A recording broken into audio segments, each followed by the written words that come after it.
It wouldn't be Euphoria if Nate and Cassie's wedding wasn't unhinged beyond belief. Thankfully, the third episode of Euphoria's controversial Season 3, The Ballad of Paladin, not only delivered but also restored the HBO series to its former glory, at least temporarily. Euphoria Season 3's 5-year time jump, which sees the characters out of high school and trying to make their way in the world as young adults, was met with swift backlash. Critics dinged the season for losing the edginess and voice that made the show special. Euphoria Season 3 suggests series creator Sam Levinson may not have had a good grasp on to begin with. It wouldn't be Euphoria if Nate and Cassie's wedding wasn't unhinged beyond belief. Thankfully, the third episode of Euphoria's controversial Season 3, The Ballad of Paladin, not only delivered but also restored the HBO series to its former glory, at least temporarily. Euphoria Season 3's 5-year time jump, which sees the characters out of high school and trying to make their way in the world as young adults, was met with swift backlash. With a paltry 42% Rotten Tomatoes score, critics dinged the season for losing the edginess and voice that made the show special. Screen Rant's Graham Gutman said that Euphoria Season 3 suggests series creator Sam Levinson may not have had a good grasp on the characters to begin with. Some magic was definitely lost in separating Euphoria's core characters, with Zendaya's drug muling and Sydney Sweeney's R-rated OnlyFans scenes stirring the most ire from audiences. However, Episode 3 finally got the band back together as everyone reunites for the nuptials of the show's most obnoxious characters. Emotions were heightened in every scene, whether it was Maddie's heartbreak at seeing her high school sweetheart marry her former best friend, or Jules and Cal's charged, complex reunion. Of course, most of the drama was from the bride and groom themselves. Nate spared no expense in making Cassie's wedding dreams come true and presenting himself as the ultimate portrait of success. $50,000 worth of flowers was just the beginning. As the ceremony took place at a lavish venue, champagne was overflowing and guests enjoyed snacking on expensive caviar. However, what Cassie didn't know is that Nate is over $500,000 in debt to his shady investor, Naz. Naz shows up at the wedding uninvited, expressing displeasure at Nate's garish flaunting of wealth while still owing him money. In front of the wedding party, Naz threatens Nate before leaving, setting off a chain reaction of drama in his wake. The couple's friends, Fred and Heather, who invested their kids' college funds into Nate's business ventures, are spooked, while Cassie has a full-blown drunken meltdown at Nate ruining their wedding and failing to secure their future as her new husband.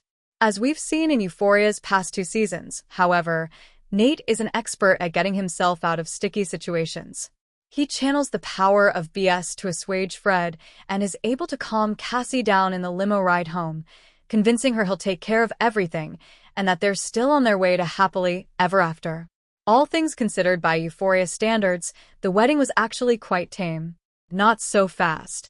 As Nate carries Cassie across the threshold of their marital home, they have one last wedding surprise waiting for them: Naz and a henchman. The henchman wastes no time in attacking Nate, violently shoving Cassie out of the way. She wails about her ruined day as her husband gets the living tar beaten out of him behind her in a scene as disturbing as it is darkly funny. However, the sobering cherry on top comes at the end, when Naz hacks off Nate's pinky toe with a pair of pruning shears. For a series famous for its graphic scenes, this is by far the most violent Euphoria has ever gotten, and has drawn comparisons to Game of Thrones' notorious Red Wedding. It also may have just saved Season 3. The biggest criticism of teen shows beyond even Euphoria is that the series falls apart once the core group of teenagers leaves high school. Characters often seem like entirely different people, especially when there's a time jump involved. This has been Euphoria Season 3's main problem, as it's not only changed the show's core setting but also its genres. As the protagonist, Rue Bennett's misadventures in the criminal underworld make Euphoria feel less like a prestige teen series and more like a Western crime drama. Meanwhile, Cassie's OnlyFans storyline seemed to exist entirely to be provocative.